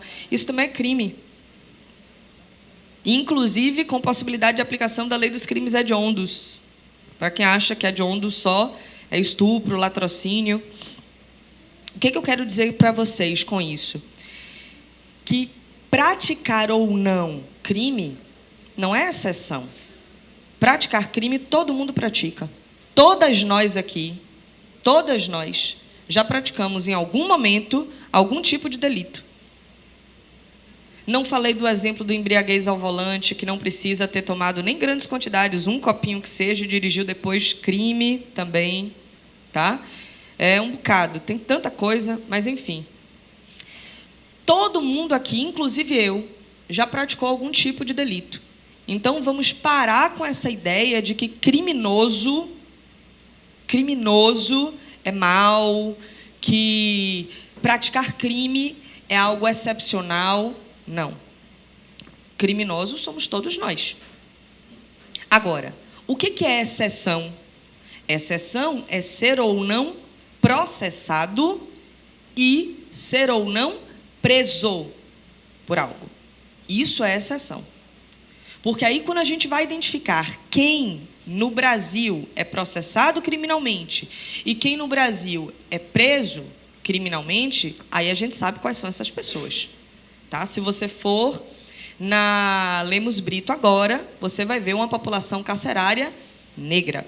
Se você for no conjunto penal feminino, você vai ver uma população carcerária negra. Então, o direito penal, no momento que ele prende alguém, ele não prende pelo fato da pessoa ter ou não praticado um delito. Por mais paradoxal que pareça ser, tá? Então, ser ou não preso não tem nada a ver com ter ou não praticado um delito. Esse é o primeiro choque de realidade que eu quero apresentar para vocês. É mostrar como o sistema opera. Então, se o que leva alguém a ser encarcerado não é ter ou não praticado um delito, o que é, então? São os interesses do Estado. O Estado, ele escolhe, à luz dos seus interesses, quem ele quer prender e quem ele quer soltar. Quem são as pessoas no nosso Estado que se quer prender pessoas pobres e negras? Ponto.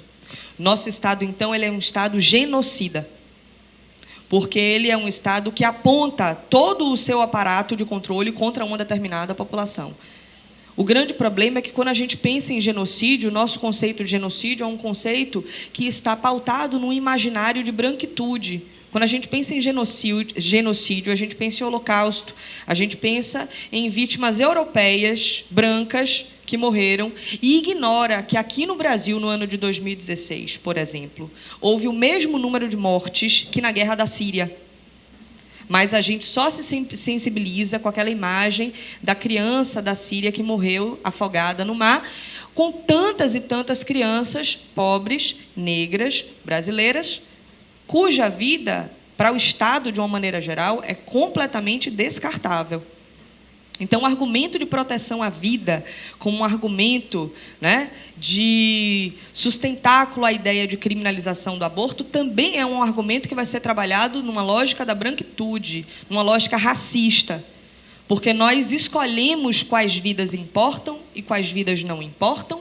Isso é parte de um projeto genocida, isso é parte de uma estrutura que Achille Mbembe vai chamar de necropolítica. Foucault, ele falava em biopolítica, no Estado como o Estado que tem o poder de dar a vida a algumas pessoas ou de não dar a vida.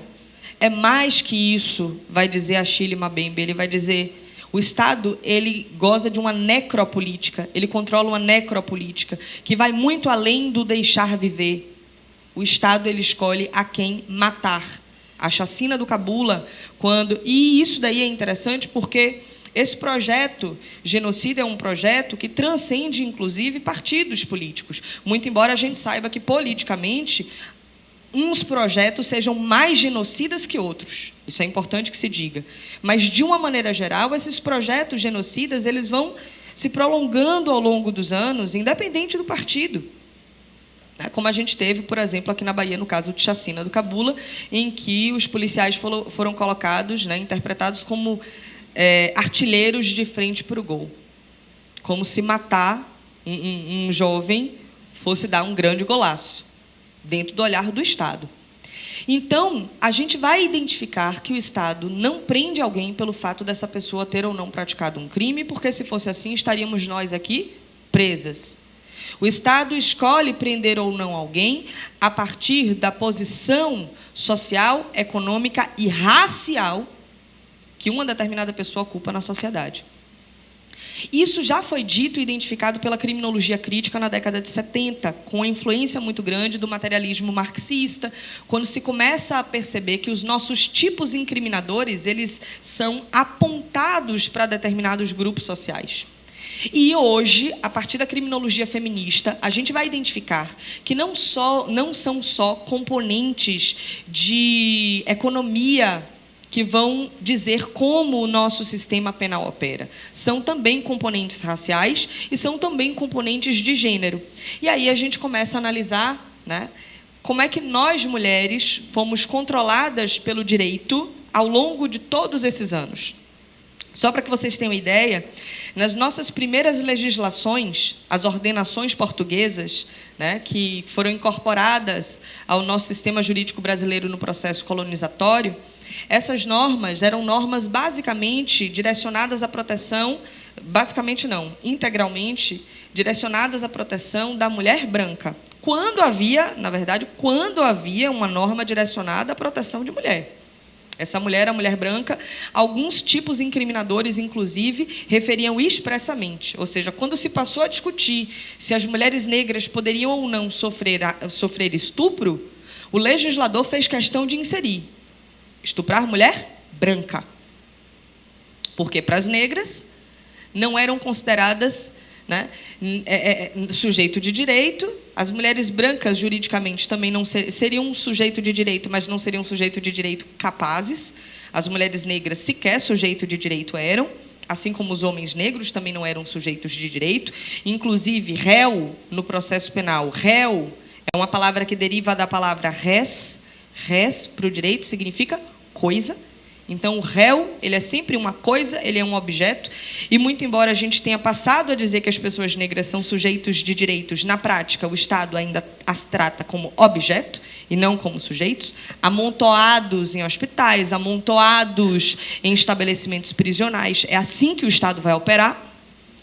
E, ao longo das nossas legislações, evoluímos muito pouco. A figura do aborto é criminalizada desde as ordenações, e nas ordenações sequer existia o chamado aborto legal, o aborto autorizado. O aborto autorizado hoje, na legislação em vigor hoje, compreende duas únicas hipóteses, que são o aborto nos casos de gravidez resultante de estupro. Nesse caso, a mulher ela tem o direito de abortar. E o aborto nos casos em que existe risco de morte para a mulher. Tá? Então, o aborto legal vai compreender o aborto humanitário, que é o aborto nos casos de estupro, e o aborto necessário, que é o aborto para salvar a vida da gestante. E nada mais. Essa novidade do aborto legal só veio com o nosso Código de 1940. Nas ordenações portuguesas, se uma mulher fosse estuprada, ela era obrigada a gerar e cuidar daquele feto. Aquele feto e depois aquela criança. Nas nossas legislações subsequentes, idem. Código Penal de 1830, Código Penal de 1890, que é o Código Republicano. Então, somente em 1940 é que se passou a permitir que a mulher estuprada abortasse, ou que a mulher resolvesse ficar com a própria vida em vez de dar origem a mais um nascimento. E estamos aqui falando de um período em que o corpo feminino e a autonomia da mulher para decidir sobre seu próprio corpo sempre foi completamente controlado. Porque o nosso sistema jurídico é um sistema jurídico androcentrado, ou seja, o sistema jurídico ele é pensado sempre pelo homem, porque são os criadores das normas, para o homem, porque são os destinatários de proteção e poder normativo, e contra esses grupos representativamente vulnerabilizados. Então, a criminalização do aborto, historicamente, representa mais uma das inúmeras formas que o Estado se utilizou, para controlar a nós, mulheres, usurpando de nós o controle sobre o nosso próprio corpo. E aí não é só o crime de aborto que está relacionado ao controle da mulher. A gente vai ter também o tipo penal de abandono de incapazes, para aquela mulher, né, estuprada, por exemplo, que gerava aquela criança e depois largava em algum canto, você tinha o abandono, o tipo penal de abandono, sendo que inúmeras certidões de nascimento no Brasil, inúmeras, não fazem sequer constar o nome do pai, e esses sujeitos, muito embora conhecidos, eles nunca responderam a processo criminal por abandono de incapazes. Nós fomos culturalmente ensinadas que quem cuida do filho é a mulher e o homem, no máximo, ajuda. E quando ajuda, Quando paga a escola, quando paga uma pensão, quando leva para sair 2 vezes por semana, essa mulher vai estar feliz, vai dizer, poxa, é um pai presente, é um pai que me ajuda bastante, paga a pensão, leva toda semana a ver o filho. Por quê? Porque isso é uma exceção, infelizmente. O absurdo é tanto que é uma exceção. O crime de abandono praticado pelos pais nunca foi processado pelo Estado. Nunca foi processado. Ao lado do crime de abandono, outro crime que também está relacionado ao controle do corpo feminino é o exercício ilegal de medicina. Quem é que precisava exercer ilegalmente a medicina? Quem não tinha formação universitária. Quem é que não tinha formação universitária porque estava impedido de acessar os espaços universitários? Nós, mulheres. E dentro da área da medicina, onde é que nós, mulheres, na história, que não éramos formadas, atuávamos? Parteiras. As parteiras, elas foram criminalizadas ao longo da história. Então, você não só não permitia que aquela mulher acessasse a universidade, como também não permitia que ela funcionasse na atividade dela laborativa. Então, os tipos penais, eles têm endereço certo. Os crimes, eles têm endereço certo. No Código Penal, existem 3 modalidades de aborto.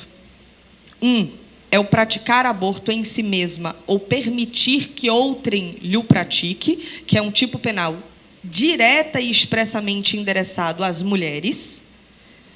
2, a gente tem o praticar aborto em gestante com o seu consentimento, que normalmente vai ser praticado pelo médico, para quem tem dinheiro, no caso das mulheres brancas de classe média ou de classe média alta, ou uma amiga, porque no momento que essa mulher está nesse aperto, majoritariamente não é ao pai que ela vai recorrer, ao pai da criança que ela vai recorrer a uma amiga, e essa amiga, quando não é um médico, é essa amiga quem vai auxiliar e vai estar praticando esse outro delito.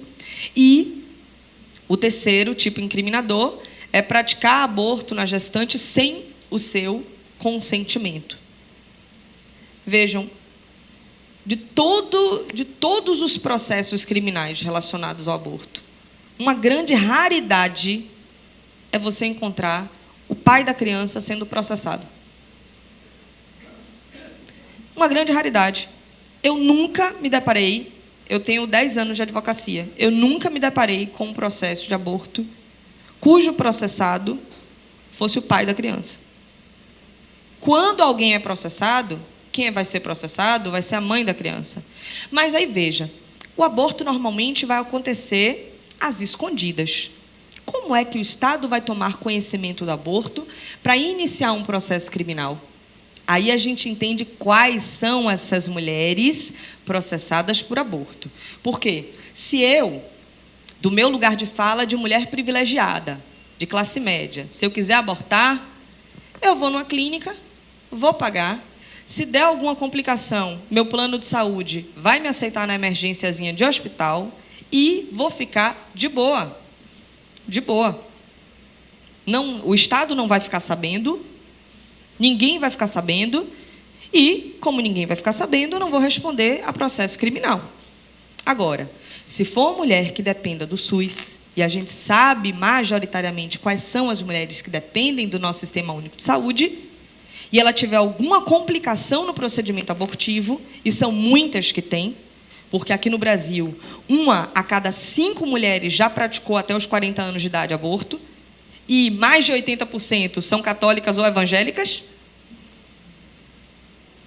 E essas mulheres que precisam do SUS e que têm alguma complicação no abortamento clandestino, quando elas chegam no hospital, não bastasse a dor da gravidez, não bastasse a dor do procedimento abortivo, elas ainda vão ter que enfrentar a dor do processo criminal, porque aquele médico vai dizer, eu te atendo, mas pelo protocolo eu tenho que comunicar ao Ministério Público. E essa mulher vai começar a ponderar se ela vai mesmo para o hospital ou não. Porque se ela for para o hospital, ela sabe que ela vai ter a sua vida salva, mas ela vai responder processo criminal, vai a júri, com possibilidade de sofrer pena privativa de liberdade. E se ela não for ao hospital, ela vai morrer em casa. Quem são essas mulheres que morrem? São, majoritariamente, mulheres negras, pobres. e jovens. E jovens. E a gente tem, na criminalização do aborto, uma das formas sutis que o Estado tem de praticar genocídio. Porque ele vai matar. Ele vai matar essa mulher. Ele não está nem aí para essa vida. Isso daí é necropolítica. O Estado, para praticar genocídio, não precisa agir da mesma forma que Hitler agiu durante a Segunda Guerra Mundial. A gente precisa se desapegar desse conceito cultural eurocentrado de genocídio. Genocídio é o que a gente vive hoje. Genocídio é o que a gente vive hoje. Tá? Cultura de estupro é o que a gente vive hoje. No Brasil, no momento que você proíbe o tráfico de escravos no Atlântico, o que acontece com todas aquelas mulheres negras aqui? Elas eram estupradas para gerar mão de obra. E elas eram proibidas de abortar. Com relação às mulheres brancas, o aborto ele era também uma forma de controle para evitar que elas praticassem adultério. Porque como a pílula anticoncepcional só foi criada em 1960... aquela mulher que praticasse adultério, ela corria o risco de... Ela corria o risco de engravidar. Ela corria o risco de engravidar. Então, proibir o abortamento era também uma forma de controlar a sexualidade daquela mulher. Então, é importante, quando a gente compreende a criminalização do aborto, que a gente entenda o porquê da criminalização. A gente não tem como entender o debate da descriminalização do aborto se a gente não entende historicamente o processo de criminalização do aborto. E, em linhas muito simples, a criminalização do aborto, ela demonstra um aparato de controle do Estado voltado contra as mulheres, em geral, mulheres negras e mulheres brancas, e voltada, sobretudo e em especial, com mais rigor, com muito mais força, com muito mais violência, sobre o corpo e o ventre das mulheres negras. Então, tudo no corpo feminino ele é compulsório. A maternidade é compulsória. Né? Tudo no corpo feminino ele é compulsório. Nós, mulheres, ao longo de todos esses anos, nós temos a negativa do direito de exercer autonomia sobre os nossos próprios corpos. Ah, mas eu protejo o direito à vida. Mentira. Mentira, porque boa parte desses homens que são contra o aborto são os mesmos homens que abandonam os filhos. E boa parte das mulheres contra o aborto não tem consciência que no momento que elas se posicionam contra o aborto, o que está sendo hoje colocado em debate não é se ela abortaria ou não. Então pode ser que nós tenhamos aqui várias mulheres que são contra o aborto, tudo bem. Isso significa que se você engravidar por acidente ou não, você não irá abortar. Ok. Cada uma de nós tem o direito de se pautar nos seus próprios valores. Então, o que a gente está discutindo aqui não é se cada uma de nós individualmente é a favor ou é contra. O que se está discutindo aqui é se nós somos a favor ou contra a criminalização daquela mulher que é a favor e que por todas as dores que passou, e a gente sabe qual é essa mulher, que precisa do sistema público de saúde, se essa mulher pode ser encarcerada ou não por ter praticado aborto. O Estado nunca deu assistência nenhuma para essa mulher, nenhuma. Para agora querer criminalizar a prática do procedimento abortivo, esse mesmo Estado, no caso, por exemplo, de Janaína em São Paulo, esterilizou à força uma mulher sob o argumento de que ela usava crack. E ela foi esterilizada à força. Ela não queria esterilização. O mesmo Estado que diz que é a favor da vida esteriliza uma mulher negra pobre em situação de rua à força. Então, os argumentos trazidos pelo Estado pela manutenção da criminalização do aborto são argumentos falsos, são argumentos racistas, são argumentos machistas, misóginos. E nós, mulheres, precisamos tomar consciência do processo de criminalização para que a gente entenda como chegamos até aqui e, a partir daí, a gente possa desconstruir, entendendo exatamente e, na realidade, como o direito penal opera, contra quem o direito penal opera e qual é o nosso papel dentro desse processo para que a gente faça uma releitura crítica do direito penal. Muito obrigada, gente. Bom dia. A gente te agradece, viu? Obrigada pela sua presença.